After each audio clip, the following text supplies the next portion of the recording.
In 2016, on a stage in California, the richest man in tech was asked a strange question.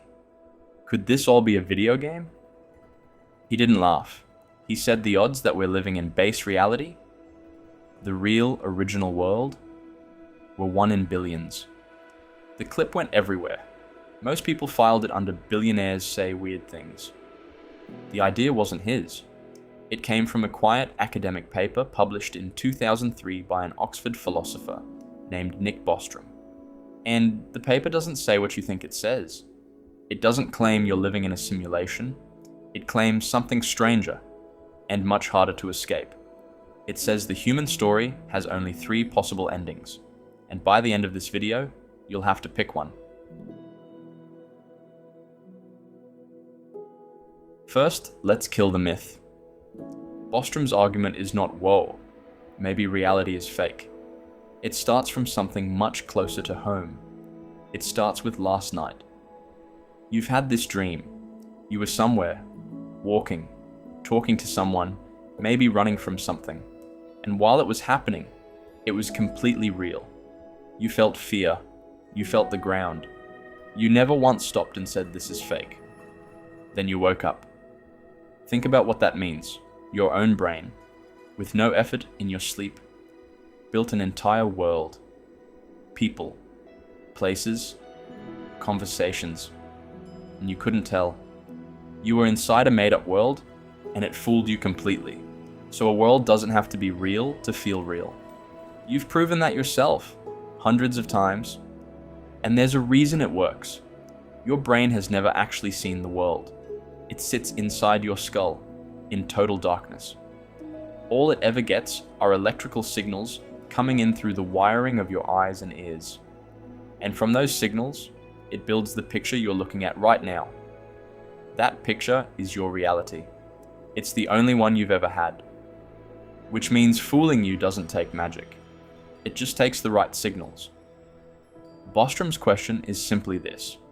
Your sleeping brain can generate those signals for free. Could a machine ever do it too? A machine built by people far, far ahead of us? Think of a character in a video game. Inside his story, his world is everything. He's never seen the room the console sits in. He has no idea he's being run. And tonight, that exact game is running in 1 million homes at once. 1 million copies of his world. 1 million versions of him. And every one of them is certain his world is the only one there is. That's what copying costs nothing means. Press a button. 1,000 worlds. 1 million. Each one full of people who feel exactly as real as you feel right now. The whole argument stands on 2 pillars, and you already know both of them. Pillar 1, the computers keep coming. The phone in your pocket has more computing power than all of NASA had when it put men on the moon. That took 50 years. Give it another 500, and a machine powerful enough to run a world isn't science fiction anymore. It's a purchase. Only one thing stops this pillar. Us. A war. A plague. A machine that slips the leash. The pillar only falls if we fall first. Pillar 2.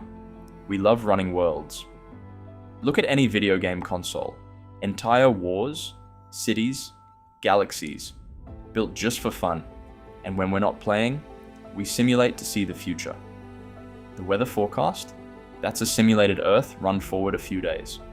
Banks simulate the economy before it moves. Scientists simulate a disease before it spreads. We already simulate everything we care about. The only limit is computing power. So, if someone someday has almost unlimited power, why wouldn't they simulate the thing they care about most? A civilization, their own past, us. Which leaves the story with only 3 possible endings. Ending 1, Pillar 1 falls. Almost every civilization, everywhere, is destroyed before its computers get there, including one day, ours. Ending 2, Pillar 2 falls. They get the power of gods, and no one, anywhere, ever runs a single world. Not for science, not for fun, not even once. Ending 3, both pillars stand. The worlds get made, in millions, And a mind that can't tell the difference, a mind like yours, is almost certainly inside one. That's the whole argument. Extinction, indifference, or simulation. Pick your ending. Because to say I'm definitely real, you have to bet on ending 1 or ending 2. Are you sure those are the safe bets?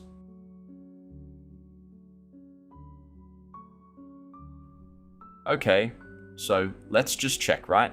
Look for glitches. Find the pixels. Catch the universe cutting corners. People have tried. Physicists have looked for evidence that space is built on a grid, a resolution limit, like a screen. Some propose that ultra-high energy cosmic rays might behave strangely if reality had pixels. It can't work, and the reason comes back to the pillars. You cannot prove you're not in a simulation, for the same reason a character in a game can't find the console. So should you panic? Quit your job? Nothing matters, it's all code? No. Even Bostrom doesn't believe ending 3 is certain. He's put his own odds at well under 50%. The argument was never, you're in a simulation. It was, you can't have it all. You can't believe in a long, powerful future for civilization and believe you're definitely in the original world. One of those beliefs has to bend, and the philosopher David Chalmers adds the twist that diffuses the panic. Even if this is a simulation, so what? Your coffee is still hot. Pain still hurts. The people you love still exist. A simulated life isn't a fake life. It's a real life with a surprising physics underneath. Back to that stage in 2016. 1 in billions, he said. The room laughed, but the paper he was mangling never told you reality is fake. It told you to pick an ending. Extinction, indifference, or simulation. And the most hopeful ending, the one where our story continues, where intelligence keeps growing, is the same ending where you can never again prove that you were the original. You don't get certainty, you only get the choice. One last thing, that feeling you sometimes get. Déjà vu. When you'd swear for 1 second that you've lived this exact moment before.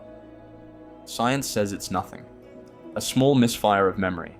2 wires crossing in your brain. And that's probably true. But you've seen how the logic works now. If a rendered world ever did skip a frame, a small misfire of memory is exactly what they'd call it. Sleep well.